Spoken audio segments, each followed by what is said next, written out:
there's a lot of people 4 years ago who would say like, I have so much business now. I just wish I hadn't cut my ad spend in half because now we're incredibly busy, but it'd be great if we had twice as many clients. So I think something like that's going to happen where it's going to switch. It's going to cause a spike in the search traffic, which is going to cause the cost per lead to go way down, which is good, and it's going to cause sales to happen.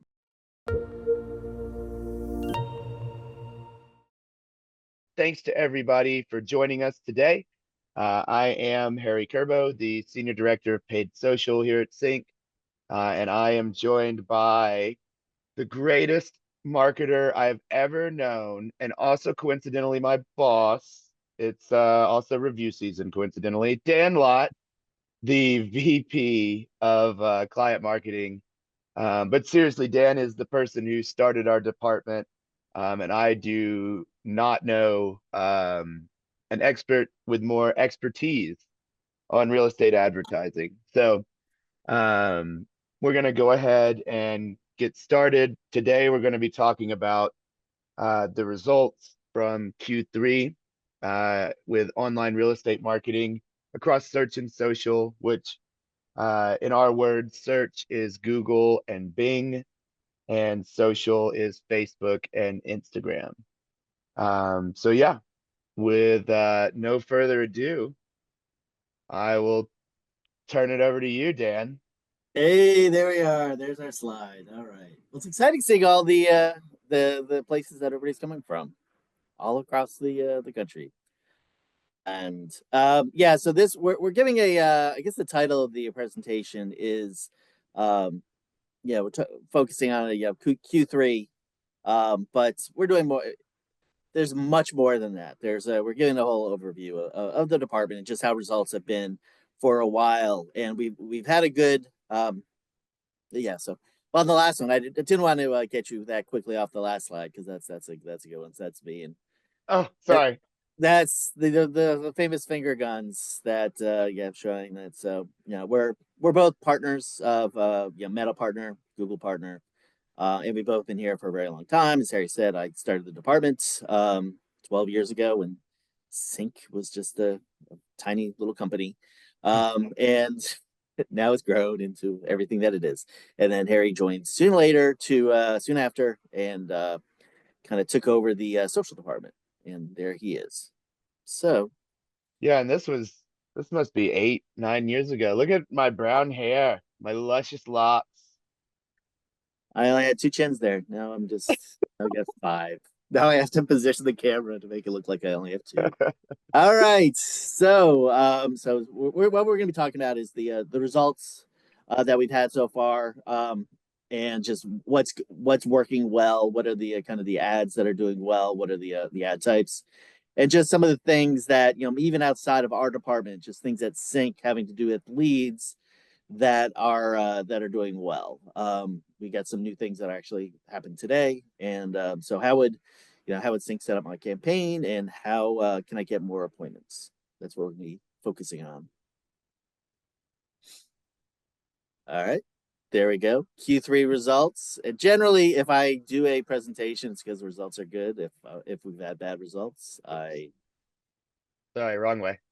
That's all right. If we've been doing bad, I make sure we don't have any webinars. Excuse me. All right. So I focus on the search side, and one thing, if you look at these bars, you'll see that the last 3 quarters are very flat, and the one before that is a little bit higher. And generally, flat is good. Flat means that things aren't going up in price. And so that is the case. I didn't realize it was this flat until Harry made the slide. And so over the last 3 quarters, there's been very little increase in price. The fourth quarter of the year is always the most expensive, and so that's why that was higher. But the last 4 quarters, for Google Buyer, which is the benchmark, which is what most of our advertising is Google Buyer, our cost per lead improved year over year. And that is important because like we haven't had that since COVID 2020. That caused prices to go down, but then since then they went slowly up. And then just over the last 4 quarters, each of the last 4 quarters, we we were better than the year before, which is really good. And then comparing it to social, the scale is off a little. So the social, it makes it look like social is higher than search, but actually it is not. Uh, Social and metas, particularly, it's always less expensive, as you can see there. One of the good things about I think later on we talk about diversification, the importance of diversifying, and one of the good things is that social leads, one of the drawbacks of them are that they take longer to close, but they are cheaper. So in the long run, they are as good a value as Google or even better. But in the short term, they're not as good just because they don't close as well, but they will eventually. And then you can see here, look how big the gap is between search and social. So even though search is doing great, um, social is doing better. Or just it has a lower price. And then one of the other things we'd on another version, actually go on to the next one. I was gonna see if it's my fancy line cart line. No, it's not. Oh, you want to see that? Here, I can go here, and then I'll go No, back. that's okay. No, I don't want to. No, we can go later. Go. All It's right. all going on. Anyway, so here, like things are going great. Year over year, we were down 5%. Social, we were down 1%. And so, that, like anything which is less expensive now than it was a year ago is a good thing. And especially on the Google side, yeah, we will. I guess we'll send out the presentation. I think that's what we usually do. Yeah, we do. And so I was reading a report on overall search marketing trends. Tenuit, I think, was the name of the company that was doing it. And so year over year in the third quarter, the cost per click, which is one of the two metrics that um, the lead price is determined by the cost per click and the conversion rate. Yet you multiply those together. Actually, those are the two factors. I guess you divide it, but that's how you get the cost per lead. In the cost per click year over year has increased 9% for search marketing with text advertising, which is what we focus on. And so the fact that we're 5% lower when the market as a whole is 9% higher, that's a really good trend. It shows that we're doing our best to drive down the cost per lead. And when a low cost per lead is good because that means you get more leads for the same amount of money. There's a lot of things we say that it's like, well, is that good? Is high good? Or generally when things are high, it is good. But in here, it's low is good. Just like social has gone down 1%, but as we said in the last slide, it is still lower than search. I did want to go back just a couple of things that I wanted to mention about this slide is I think it's interesting how search and social do kind of mirror each other as we go through the quarters of the year, right? So just like search Q4 is usually the worst quarter of the year for social cost per lead, which is what we are, in right now. Um, and then, but you'll see every year that will go up in Q4, see a pretty big drop in quarters 1 and 2. That's the beginning of the year, the end of the school year. And then as we go into Q3, especially on sites like Facebook, Instagram, that's where other marketers are really spending a lot more money on things for like Black Friday, those kind of sales. So there are forces outside of just what we're doing that are impacting this. These forces impact, anyone in this vertical, right? Of trying to generate leads from the real estate side. So I think it's just, to toot our horn a little bit, I think we have done a really good job of keeping lead costs low.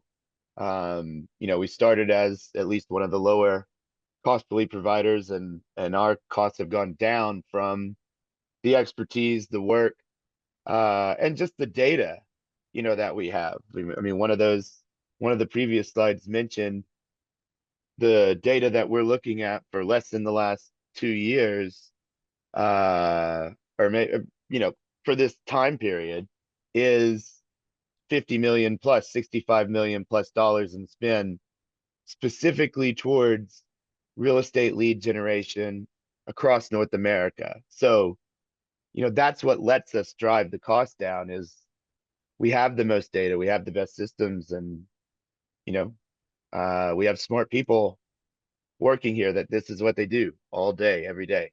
So, Yeah, exactly. That's yeah, we don't have a slide just talking about that, but yeah, we've invested several $1 million just in the tools to drive down the cost per lead, and because we are the largest lead generator of paid search and social leads, we're able to pay several $1 million developing this stuff when the smaller competitors can't really do it. And because we have that, the economies of scale, we are able to get a lower cost per lead for search and social. And we are always like I'm pulling out my hair, thinking about, oh my gosh, we're up 5% or down 5%.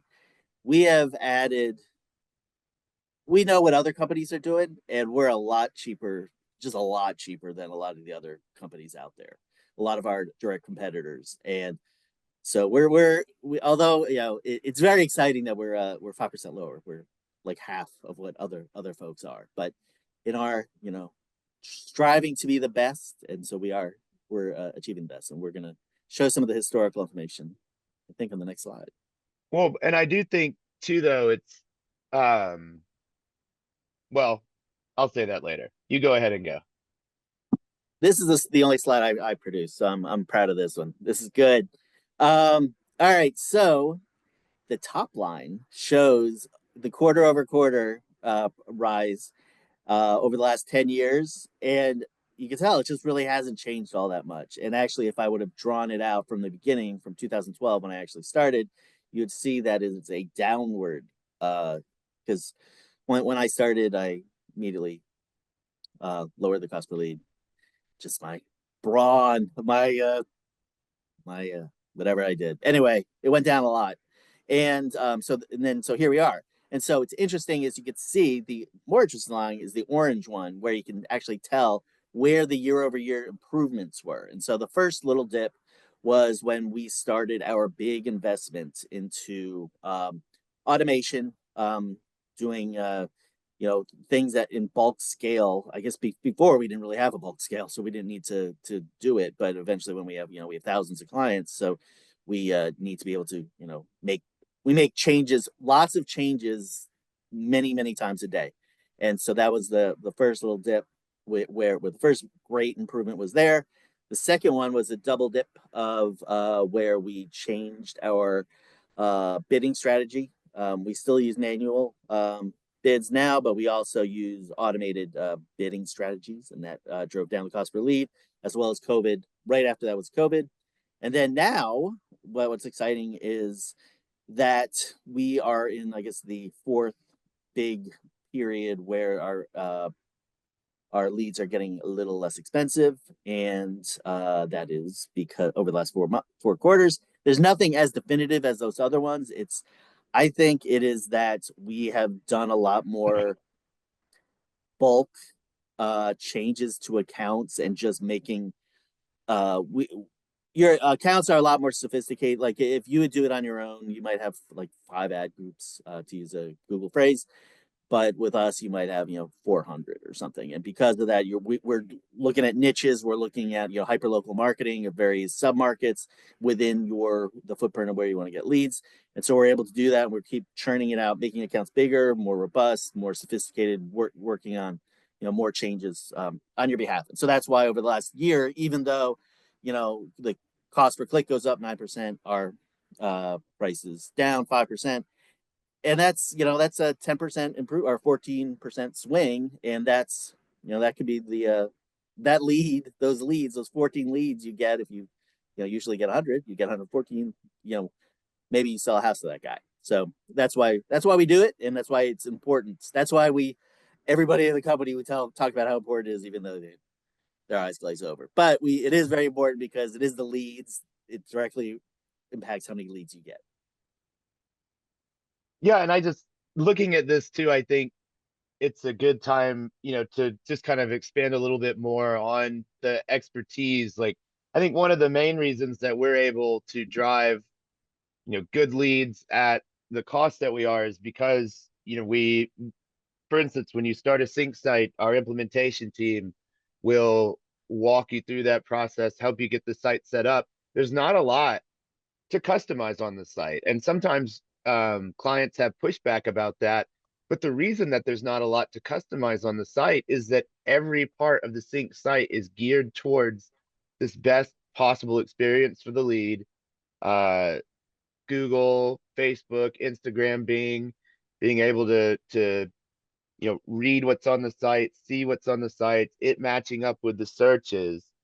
So there's a lot of expertise and work that goes into this behind the scenes, like just to drop something 1 cent in a quarter, but that's a huge difference, you know.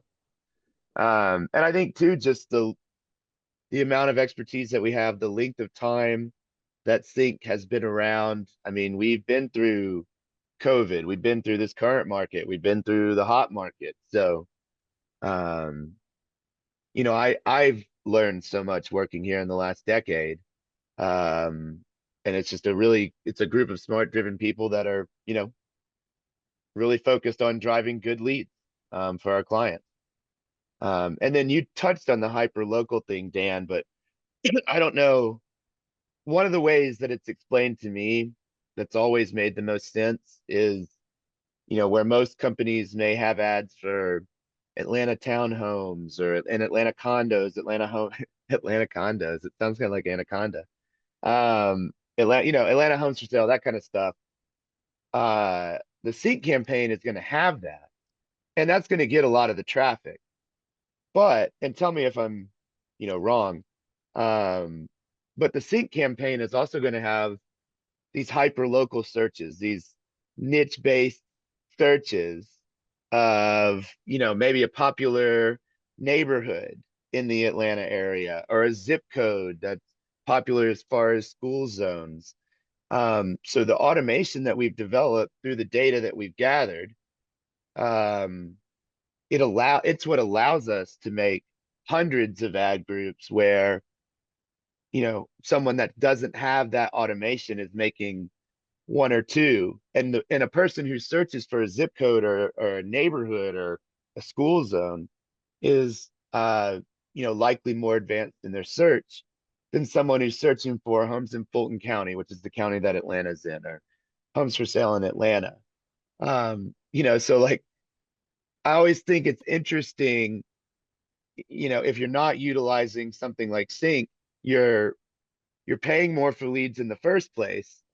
And then you're also missing out on leads because they're too close to purchasing, because, those searches are not coming up from that provider.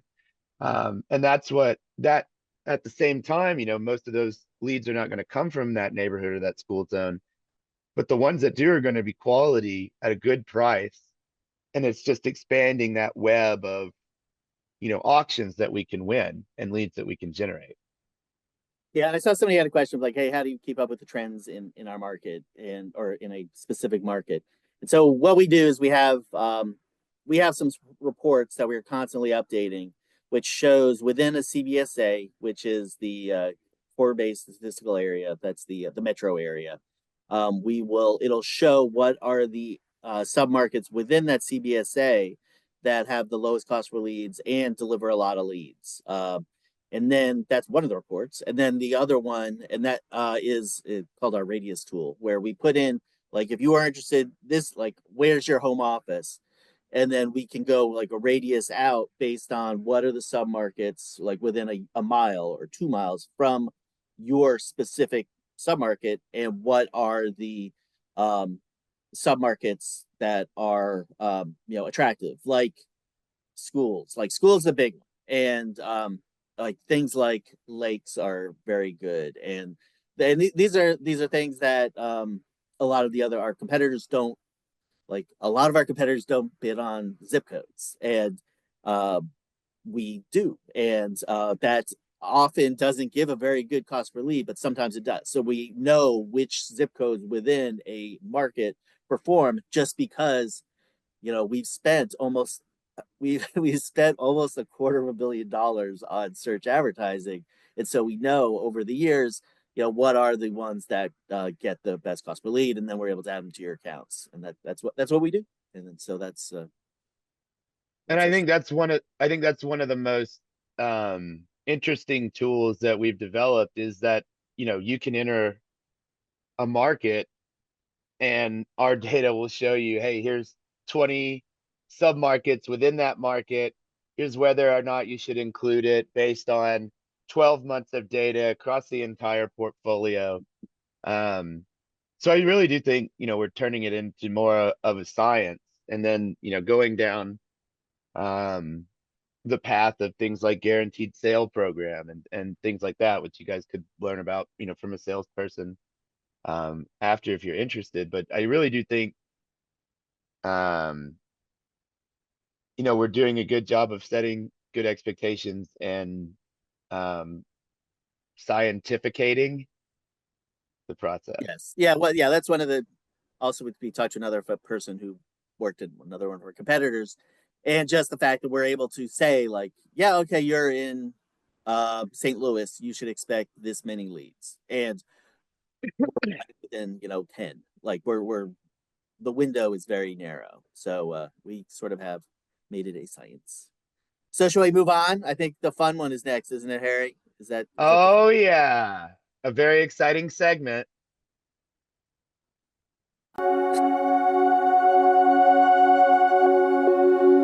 The future with Dan?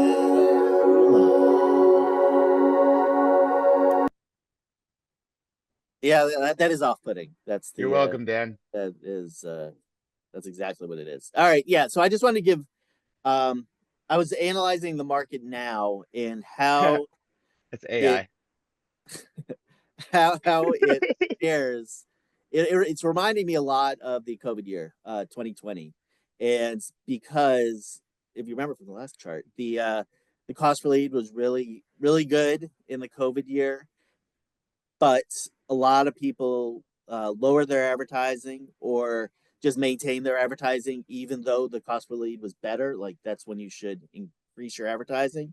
So a lot of people just waited on the sidelines, and I like economists are projecting that next year, this year's like they say is going to be worse than last year, and I guess it's in terms of number of home sales, but next year it's supposed to be up a good percent. So the cost per lead is low. I think the number of people advertising has gone down a little bit. The amount of search traffic that's gone down. Once you know, once the election's over, people are like, "Yeah, I'm focusing on buying a house." The amount of search traffic is going to increase, and that hasn't happened. There's something in Google. There's Google Trend. Like there's a service called Google Trends, and you can just go to trends.google.com, I think it is, and you can type in various phrases and see how many times people search for it, and it mirrors exactly the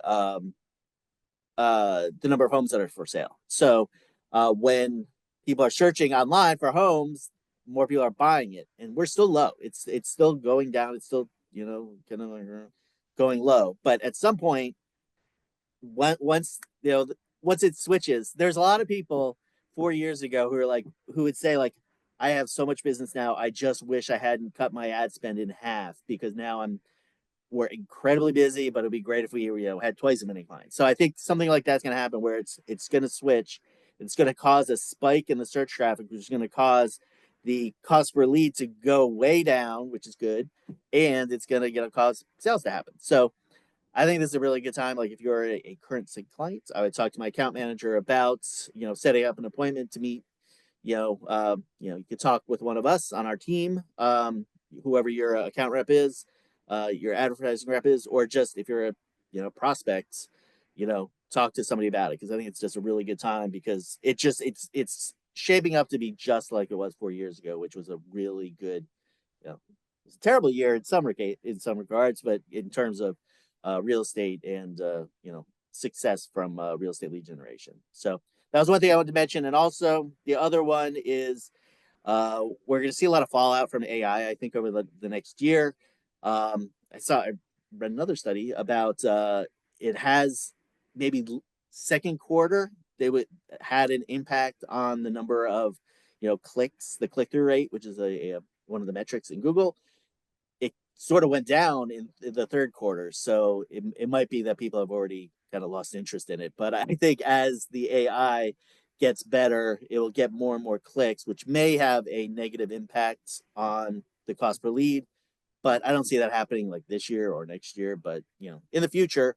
Plus, it depends on if the AI is from Google, then they're gonna plop ads on it, and that's who will do it on. Or if it's another provider, we'll set up, the bulk automation so that we can do advertising on whoever the other provider is there. But I don't see that taking place, like having a huge impact this year or next year, but maybe, you know, towards the end of next year into the year after that, it might have something. But you know, it hasn't happened yet. Do you think that's coming from like the AI generated results pushing search results down? When you talk about AI impacting the click, because now a lot of searches have that. Yeah, exactly. They have the rewriting of the Wikipedia article in Right, using yeah. using AI, cutting edge technology, rewriting the. To So yeah, plagiarize Wikipedia. which yeah, and then but Google, as we know, tries to make as much money as possible. So they are going to realize that, and they're like, maybe we shouldn't do that. Maybe we should have our ads and then the AI, which I will bet is what's going to happen pretty soon. So Yeah. because that'll increase the number of clicks on the ads, which is where Google gets all its money. So since Well, we're trying to spend money and they're trying to make money, so that's why it's a good relationship. the match made in heaven. It's match made in heaven. Yes. Well, and I think again, I mean, you're talking about a massive change though in the way search results work, in the way the ads themselves work. So it goes back to the expertise and how we do stay on top of the trends. Like we are monitoring this stuff and we're going to be the first ones doing it right as the new things come out. And I think AI is a really interesting topic. I was speaking with a client recently who asked me, how is Facebook and Instagram using AI? And there are some things, like within the UI that are helpful. Some parlor tricks of turning still images into videos and things like that. But I don't know if anybody watched the Meta, whatever it is, where Zuckerberg was up on stage. One of the main things that they talked about was the Meta glasses from Ray-Ban. And I mean, the more I thought about how is Meta going to use I mean, yeah, I think there will be some things on the ad side and that kind of stuff, and maybe some cool targeting stuff. But I think the way that both of these companies are really going to use AI is to categorize these massive data in, right? Like, I think if Meta's, maybe I'm got my tinfoil hat on, right? But if Meta's got a video feed that sees everything that you see, they're going to use that in a way to show ads somehow, and I think that's where AI is going to be utilized is cataloging that and Sounds fantastic. That's and then we're all just going to be in the goo, Dan. We'll be in the yeah. goo and the aliens will feed us peanut butter and it'll be great. It'll be fantastic. We got that to look forward to. But that's not for next. That's like the end of next. That's that's at That's least like 5 years, 5 years from now. straight in the goo. Buy a house with the goo. I need a goo Buy pocket. homes with goo for sale. Okay, All right. sorry about All that. right. Well, somebody mentioned the quality of leads. So I think that is something that you Yeah, I was talked gonna about say let's do some going questions. forward. I think. Oh, do you want to do some questions now or should I go? Well, no, I was just because I think your next thing talks about that exact topic. So I was trying to set you up. Oh, okay. All Yeah. right. Yeah. Okay. You don't need any segue when you got slides like these, Dan. Look at that gentleman. How happy he is. Okay, so I did want to talk about, what we're seeing that's working now. Of course, the search buyer, every client with Sync should be utilizing search buyer. Um, we do see that again, I'm biased, but we're the best in the industry at it. We have the lowest cost per lead. We have the most data. One of the things that a lot of our competitors, or one of the things that we have that a lot of competitors don't have, is an end-to-end view of this life of the lead, right? So we generate the lead, it goes into our CRM, they're acting on our website. So we have all this data, and that's what we use to decide what products to create, to decide what changes to make.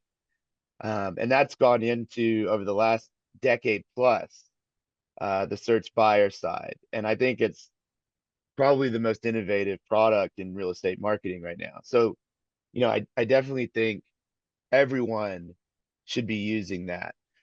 But another thing that we've seen as we've gone through this data, and a few people have said it in the comments, I've been here for almost 10 years, and I think we've done a lot of work towards addressing the perception people have of leads from social media. And some of the things that people think about them are right. Some of the things that people think about them are probably not right. Um, but what our data has shown is that leads from social do convert. They just take longer on average than a lead from search. And if you think about it, it makes a lot of sense the way those leads are being generated. On the search side, they're going to Google, going to Bing, typing in a search, clicking to the site, choosing to sign up. On the social side, we're pushing an ad to them based on their demographics, where they are. And now we're using some newer inferential targeting from Meta, which is pretty cool. But we do see that our most successful clients, in terms of generating the most leads and generating the best return, tend to diversify their ad spend, with the majority of that spend on the search side, and a large minority, maybe 60-40, 70-30, on the social side. And what we see with leads from social is that they're going to be lower in cost, but they're typically going to take longer to convert. But within about months 9 to 15 after being in the CRM, leads from social catch up with leads from search in terms of conversion. And so after 15 months to 2 years, it's not strange to see both lead sources converting at the same percent. And so with a lower cost per lead, you could see a better return from social, but you're just going to have to do a bit more work, at least at the beginning, right? To get those leads to convert. But one of the things that we try to do at CINC is we want to give you an asset, a pipeline that is just continuously converting and rolling. So the sooner you start the social leads and start following up with them, the sooner they'll start to convert. And then you have leads from two sources converting. And it's just, I mean, diversification just in general is a wise strategy, right? I mean, there are lawsuits, Meta's being sued every day. They've kind of taken a break recently. They're focusing on Google these days. Um, but who knows, right? Or AI, right? AI results pushing down search results changes cost per lead. I mean, Meta really expanding into the metaverse. Like all of these changes, diversifying your spend is one of the best safeguards against something happening, right? So if people are diversifying, and we would definitely recommend that you do, what we typically recommend on the social side are team listing ads. So this is one of our newer ad types. It pulls your team's listings and automatically creates ads that Meta shows to people based on inferential targeting, which means that Meta expects that this person is looking for a home in this area based on their recent activity online. Every member of the audience could see a totally different ad specific to them. So it's not one piece of creative going to everyone. And some of the things that we look at on the social side when we're looking at performance are things like CPM, so it's cost per milli, or it's just a measure of how much it costs to show the ad to someone. Just like Google, Facebook, and Instagram, if you provide a user on Facebook or Instagram an ad that the user finds valuable, Meta, Facebook and Instagram are more likely to recommend that to other people because they want people to find value. Um, and so team listing ads has the lowest cost to show ads, CPMs of um, of any of the net new lead types that we run. Some like branded remarketing, brand advertising, does have a lower CPM. But as far as ads with a goal of lead generation, Meta sees these as valuable to users and shows them at a cheaper cost. So we get a bonus from that. And one of the things that kills me, I hate to talk about CPMs because a lot of people, a lot of competitors, when I watch webinars, will stop at CPMs. But CPMs are 8 cents. Doesn't matter, right? But it also carries the lowest cost per lead of any ad type. So, and this is a snowball that continues to roll, right? As the ads continue to refine, we continue to drive more leads, which sends that signal back to Meta that these ads are quality, and they continue to show it to people for cheaper. So, we would definitely recommend diversification across search and social. I just think you need to have the understanding of like the social leads are not going to convert in 3 months. We would expect that your first appointment and your first sale comes from a search lead. But if you're going to be a realtor in 2 years, I would start social advertising today because the ads themselves are, again, I'm biased, but the industry's best, and the CRM is the industry's best, and the follow-up tools are the industry's best. And we have data that shows conclusively that these leads will close with proper follow-up. It just takes a bit more nurture. I talked for a long time, Dan. Are you wowed or do you have anything to say? No, that was enough. That was thorough. It was very What do you thorough, have to Harry. say for yourself, Daniel? I'm looking forward to this next section. This is gonna be good Yeah. too. Oh boy, yeah. So, um, yeah, and another thing, so we talked about diversification. When you launch with CINC, we will recommend that you diversify. One of the great things about CINC is it's your budget, so you can choose where it goes. Um, but our best practice would be diversification. And we're also seeing a lot of shifting, I think, moving from buyer leads to seller leads. And I don't know if that still is pronounced. But I think, I would caution you to be careful with that. Um, because what we see just in general, when you're looking at buyer leads versus seller leads, a buyer lead is less expensive, more likely to have correct information and more likely to close uh, more quickly. Dang it. I couldn't think of another more synonym.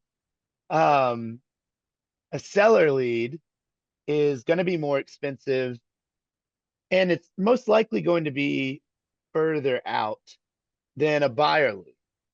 And now going back to the data, and again, like this is something that, you know, is a benefit of CINC because we have all this data, we have this visibility. We see that over half the buyer leads that come through indicate that they own a home. And a good deal of those also then claim their address in Home Pulse. So if you think about a buyer lead, let's say it's $5, a seller lead is $15, but half of the buyer leads own a home. So for $15 in buyer leads, you're getting 3 leads, uh, one, what, 1.5 to be King Solomon, 1.5 people who own a home, and probably one seller lead for the same price that you would get one seller lead. And again, the system that you use matters. The CINC CRM is the best at teasing out these people who are buyers, who are sellers, who do own homes. So our best practice, even now, is to focus on the buyer side, at least at launch. So Do you have anything to add, Dan? Yeah, we anticipated this was going to be a bigger trends just over the last 6 months or so because of the NAR stuff, but that hasn't really come to pass. But yes, I think that just buyer is just better just because the gap in cost per lead is so much, it's so large, especially I think on the social side. It's a bigger gap. So, but yeah, and the fact that most people claim their houses, when you do you have the opportunity to say like, hey, I'm registering as a buyer lead, and then but they say, do you have a home to sell, and then they ask you what your address is. So that's a seller lead. That is both a buyer lead and a seller lead. So it's good. All right. And then I just wanted to talk. This is kind of outside of our area, and then we'll take questions. We have a bunch of questions in the chat, which is awesome. Thank you guys. Please keep them going. Um, but we've made some big releases lately that, one of the things we've always felt that we've generated the best leads in the industry, but I think that we can continue to find better ways to alert you to activities that are money making, right? So claiming your house, requesting a showing, speaking to AI and getting classified as agent ready. And so we have a couple of big things that have recently been released that I want to make sure everybody knows about. The first is real verified leads. So this is something that people asked for a long time. I was very hesitant when we rolled this out. I expected that maybe 10 to 20% of people would verify. But what we see from the search side, which is the longest standing path of the verified leads, is 60 to 70% verify when they sign up, or high 50s, over half, well over half, verify their phone number when they sign up. And what that means is when they sign up, we send them a text with a 4-digit code to the number they entered, and they have to enter that code back. So we know that that person is holding that phone. So we're seeing about 2 out of 3 of the leads that come through the search side verify when they sign up, which is amazing. Um, and we still recommend that clients contact every lead in the system, but this is a pretty intense quality signal, right? That this person was willing to type in the code. And the reason that they would type in the code is that we restrict some access to the site when they sign up. So when they sign up, we're going to text them the code. If they enter that code and verify, they have full access to the site. If they choose not to enter the code, then we have some locked experiences, and they can still move around the site and see some things. But again, going back to that data, looking at property alerts, one of the things that drives the most clicks on the property alert are photos of the home. And so that's something that we lock. And that is getting people who don't verify. So, you've got what, 2/3 that verify on the initial visit. This is having other people that either don't verify the first time, or, we've seen people come back a month later and verify. So, like, what this verified lead system is doing is it's giving you more contactable leads for the same amount of money. You gonna say Yeah. something? So what? Yeah. The major points of this, why I was, as Harry mentioned, like he said, like, oh, I think like 20 or 20. We had no idea that our lead quality was so good, but just the fact that it's something like 60% are like have entered a valid phone number because they've entered because they did the two factor, and then so that's good. So that was like, hey, yeah, we're doing a great job. But then the better part about this feature is the additional 10% of people who go in. Ah, Oh, oh, is that what you're saying? All right. oh, Uh, thanks for so it's skipping the ahead, 10 Dan. it's the 10% who go in who have initially given you a garbage phone number, but then because they want to access the site, they change their phone number to a good valid phone number. So the focus of our department is on the quantity of leads, I would say, just because that is what is most The uh, numbers game. it's a numbers game, and it's verifiable, or it's it's quantifiable. um but this is like the best way that sync has been able to improve they physically improve the quality of the leads, because there's 10% of the people who change their phone number. It's just really hard to do, and just 2/3, or it's like 70%. And so it's like, as Harry said, there's people who change it immediately when they said, oh, okay, I gotta put in that stupid phone number thing. And then it's like, okay, then like a bunch of those are like, no, I'm not gonna do it. And then a month later it's like, yeah, I'm actually interested in this house. I really need to see all the photos, so I am going to do the two-factor.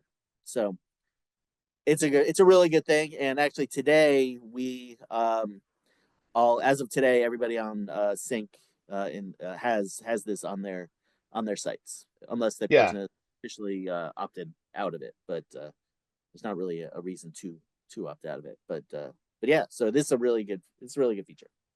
Well, it's not an add-on or an extra cost or anything, or, it's something that, I mean, we make money when our clients make money. So we want to do the best that we can to give those kinds of features. And yeah, like Dan was saying, or I was saying, 66% of leads from search sign up the first time. We just released two new flows. One is seller and the other is social. So that was released in September, I believe. We're seeing about 40% of social buyer leads sign up at or verify at sign up. So we'll work to increase that. Um, but yeah, the biggest deal is you've got 10% of leads who are adjusting their phone number in order to access the site. So that's what I mean when I say you're getting more contactable leads for the same amount of money, right? Like the leads themselves are, other than changing the phone number, the leads themselves are very similar. Some have a blue check and some don't. But the ability of that lead and the prompting, we always ask them to change their phone number, but now they have a reason to, and they're doing it. So I'm always blown away by that number, and I think that's really exciting. Now, I know we talked about um, leads from social verifying at 40% versus leads from search at 66%. But if you do the math, the way that it works out, let's say that you were to do a $2,000 ad spend split evenly between search and social, you would get uh, even amounts of verified leads from both sources, since the social lead cost is generally lower. And so based on the numbers that we presented today, a $2,000 spend, we would expect, 150-ish verified leads in a month. And so a cost of $12 to $16 for a lead with a verified phone number, which I think is just super. And if you've ever purchased leads from other lead sources, it can be in the hundreds of dollars per lead, and that you're going to get a name, email address, and phone number, verified phone number, address, or verified phone number. Here you're getting it for $12 or $16, $12 to $16. So it's much cheaper. Generated specifically for you. Yeah. Generated specifically for you going to your website. So yeah, if anyone has questions about verified leads, please reach out to us. It's one of the more exciting features I think we've ever released. Oh, you're gonna say something? And then just to kind of cover the last, I think the follow-up, right? So we see these leads take some months to convert on average. If you're taking 9 to 15 months to convert a social lead, the system that you're using needs to be good. We just talked about the verified leads that were released. Also, definitely things like property alerts or behavioral messaging, but Sync AI is another really exciting one. We've just released a new version of that, which is built on something that I'd never heard of before called generative AI, which essentially means it is less of a if this, then that. And the AI is able to have a conversation with a lead. So we've seen some crazy stuff. It's really pretty impressive what it can do. It's just furthering us towards the goo, but in the meantime, we'll be impressed by it. But since the switch to AI, I got some stats from our tech department, seeing more than 7% of leads be classified as agent ready within the first 30 days of registering. And 12%, so what, more than 1 out of every 10 leads being classified as either interested or agent ready since the update. So those are both increases. So yeah, that's all the material that we had today. We have some time left. We'll take questions. We got again a ton of questions. I really appreciate it. If you are not currently a CINC client though and are interested in learning more, please check us out. You can go to cincpro.com. There's a request a demo button there in the top right, or if you like to cut out the middleman, just go right to that URL. If you hate buttons, we work with anyone. We don't care what your stance on buttons is. So yeah, definitely though, we'd love for you to chat with us and learn more about CINC, about all the things we talked about. There's other things we didn't talk about, obviously.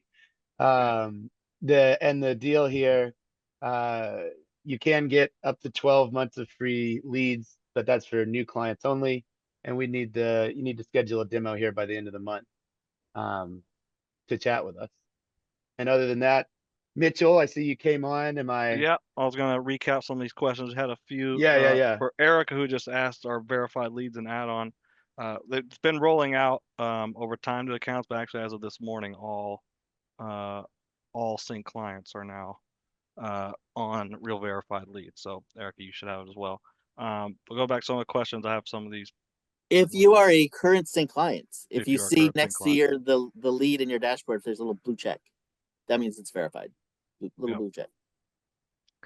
Waylon had a few good questions. One that saw came from him and Rob. It's like, how hyper local can you get, and like, can boots on the ground help determine hyper local searches? And Rob basically asked similar, like, if we're increasing ad spend, can we tell our account manager, this country club or this lake community? So what we do is we do use, like, country clubs are great. That's actually one of the best hyper local. Lakes are the best. And country clubs, I think, are country clubs and maybe schools, but country clubs are great because nobody advertises on them. And one of the good things about our CINC sites is that we have real text searches. Some of the competitors don't have text capabilities, and so that's why we're able to do country clubs. But yeah, so we're able to do them, but you, it's a kind of a crapshoot as to what is actually going to generate a lot of leads. We'll put them in there, but they might not generate a lot of leads. So what we do is, like, we'll have the city that the country club is in, and then we'll have all the little submarkets associated with that city, and we'll just let it go, and hopefully the country club will bring in traffic, because those are really good leads. So, but yes, that's a good point. So we have to have both of them in the campaign. Country clubs, the niches, and the hyperlocal generally have a lower cost per lead, so it's good they do when they do perform. So good question. Yeah. Well, I found a good one. Can I read one? Yeah. I lost it. I found it again. Oh, it just moved. How does LinkedIn Market and or linked with CINC as a user impact CPL, if any? And then also, how do the number of CINC sites in a particular market impact cost per lead? I read it, so Dan, you answer. Well, I didn't get the first. Were you talking about LinkedIn? Did you say LinkedIn? Now, Was that a segue? LinkedIn, No. like how long Oh, you've been in the market or how long you've been with uh, CINC, does that oh, impact your CPL? good. Yeah, I think Two good questions in one. I thought Harry was trying to right. do a reference to his new LinkedIn test, but yeah. So it doesn't matter how many CINC sites are in a market. We used to be concerned about that, and it just sort of kind of worked itself out. There was like there was like an instance of one really small town where we had like a person who wanted to spend an incredible amount of money for like this small town, and it's like it's in the middle of Oklahoma or something like that. It's like, well, we can't do it. Like that was like the one time when we couldn't really support a client. But it doesn't matter because there's so many other advertisers out there, whether it's the our competitors, or if it's like a home builder, or if Zillow or homes.com decides they want to do paid search. Their money counts the same as our money. And then the length you've been with us, it matters a little bit in that if you're really new, like the first 3 months, your cost per lead is going to be a little bit higher than your mature cost per lead. And so after 3 months, we hand you off to the kind of the regional advertising specialist, and because it's then it's like it's a kind of a mature account after 3 months, and you shouldn't expect much of a swing on your cost per lead after that. And I think going back to that, because I remember way back when you used to do this crazy report that would basically tell you the likelihood of our ad showing up twice in any given market for any given search. And Yes. I remember those days. And well, I think, one thing is Google, Facebook, Instagram, Bing, they've done a lot. Like you look at the search engine results page now versus 10 years ago, they're doing a great job of opening up inventory to get money, to be able to effectively spend money. And then, one of the most, I think, effective responses to, like how many clients are in my market, or how does it impact it when another client purchases in my market. I think if they don't buy a site with CINC, are they just not going to advertise? So I mean, it's not necessarily, it's more related to the number of realtors in your market than it is to, I think, number of CINC sites. And if you are in a market where you have a lot of competition, I think you'd want to go with the company that's able to generate leads at the best price, and has the most expertise. So it's not a thing of CINC overselling a market. It's just the market is what it is. And then how are Right. you going to And navigate it, it? like, probably our number one market is Atlanta. That's where we're headquartered. And so we keep adding clients in Atlanta, and it's also because it works in Atlanta. Like, and people recommend it to their fellow realtors and say, "I'm using Sync and it's great." And so if in the markets where maybe it's really small or the houses are inexpensive, you might be the only one there, but it's like maybe it's not as good a deal as in Atlanta where there's, you know, lots of homes for sale. They're above average cost per home, and the cost per lead's low. So it's a really good market for a new client. Yeah. Waylon said he's going to do the Meta glasses for tours. Yeah. He did say that whenever you were talking about right after you talked about inferential targeting and what Facebook will use. They did Um, have a really cool app that they talked about briefly. Um, is it Meta Connect? I should know what it is. I can't remember what it's called, but they talked about briefly where you can essentially take pictures of a room and then turn it into like a 3D model that someone on a headset could walk through in the goo, from the goo. yeah. That's right. We could have done that at the Battle and Brew on Friday, Eric. Yeah. I'm just saying that's a cool, the metaverse is that, I don't know. I don't know. I just don't know, but it's, Hmm. I don't know. Well said, Eric. Gotcha. Thank you. But Thank yeah. you. So basically, yeah, the LinkedIn market will impact your CPL, and yeah, Waylon kind of was clarifying if it's a market with high sync sites, low population. Yeah, we haven't really seen it impact. It'd be hard to saturate. There's enough searches to go around, essentially. But yeah, if there was a low, but they wouldn't keep adding. They kind of Right. works itself out. Right. Yeah, typically like we don't have a small area that'll be that much. Mark Good and I think Madeline also had the same question was about if they started posting blogs on Sync, will it help them with their Google SEO? So I imagine like putting them on their Sync sites if they want to start doing blogs.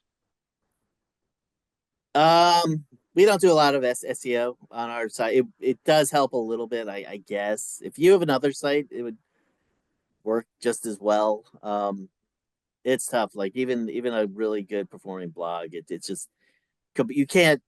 It's it's not dependable. Like it's that's what's so good about paid advertising. It's you're gonna get a certain amount of leads, whereas we've dabbled like like corporate wide. We've also dabbled with some SEO initiatives, and it's like, oh yeah, and if this works, great. Well, in 3 years, we're gonna be getting a minimum amount of traffic. It's like, oh, okay, that's great. So it couldn't hurt, but if it's a good blog that you think your readers would benefit from, you should put it up there, not thinking that's going to help you SEO wise, but it would help your current clients and future clients, like if it's interesting stuff. Gotcha. And I always Um, just say the site is more of a lead generator than an SEO all right. tool. Yeah. And then David had a similar question, but on the social media side, like can CINC or do we have a recommended vendor to help us improve our social media page, which I assume he meant like the organic side of things on social media. So yeah, I'm not exactly, I don't see, oh, our social media pages. I see you, David. Um, okay, cool. So I think you're referring to like building out a Facebook page and that kind of stuff. I don't have a specific, I mean, and so like I've been doing this for 15 years, so I don't have a specific person that I would recommend. There are a lot of good guides on how to do it. Websites like Pexels, PEXELS.com allow you to purchase, or not purchase, but get free stock photos. Some of them are a little out there, but there are some good ones too. Canva.com is a great resource. They have a free account, or at least they used to, that lets you create like profile images. They have templates in there. Um, so I don't have anyone specific that I would recommend to design the page. I wouldn't spend like a lot of money on it or anything like that. When you think about ad spend on the social side, um, we don't see a lot of people go to the page. A lot of people either interact with the ad or they don't. And so, really what they're seeing there is the profile photo, which should probably be something that identifies you as a real estate brand. We use logos sometimes. We use pictures of homes. So I'm sorry, I don't have anyone specific that I would recommend. Um, but I've done there's a lot of good stuff on YouTube, HubSpot.com, Social Media Today is another good resource. They'll have guides that you could download if you wanted to go that route. And then also the CINC, if you are a CINC client and an owner, the CINC Facebook group for site owners is a really good resource. There's a lot of helpful content in there. Or just any, I know there are a lot of active like Facebook and other groups on LinkedIn, that kind of stuff for real estate. I think that would be a really good question for people there, just because I don't have experience with that specifically. All right, cool. One other question I was kind of earlier was Chris asking if we had data about Canada lead volume in addition to the US. We do. We unfortunately we don't do the same in-depth reporting. Like we do these kind of buyer lead and seller lead reports. We don't do it for Canada just because there's not as many big CBSAs or market areas. But yeah, we internal we do, and we the same tools that we use, the same radius tool and all that. We have the same. We've had to like make up the market areas though because the phrase CBSA does not exist in Canada. But yeah, our cost per lead in Canada is less than it is in the U.S. Some areas like Halifax is crazy low, and Toronto is a little bit more expensive. But yeah, we've had success in Canada for sure, and we have the same data, but we just don't share it as much just because it takes a long time to do those reports, which I'm not sure how many people read, but it takes a lot. But I think there's a greater chance somebody in America will because there's more Americans. But that's about it. And there was a couple more. Eric Webster asked about what we find the average PPC closing percentage. I guess for sold rate. Well, So I know that's oh yeah, you can go, Harry. that's up to you. Is that what you're gonna say? No, Well, I know in a lot of the data that we looked at across the portfolio, so this is everyone, right? People that were doing well were closing somewhere between 1% and 3%, I believe. Um, Yeah. we had some very established clients who were above that, and also some who are below that, because that's how averages work.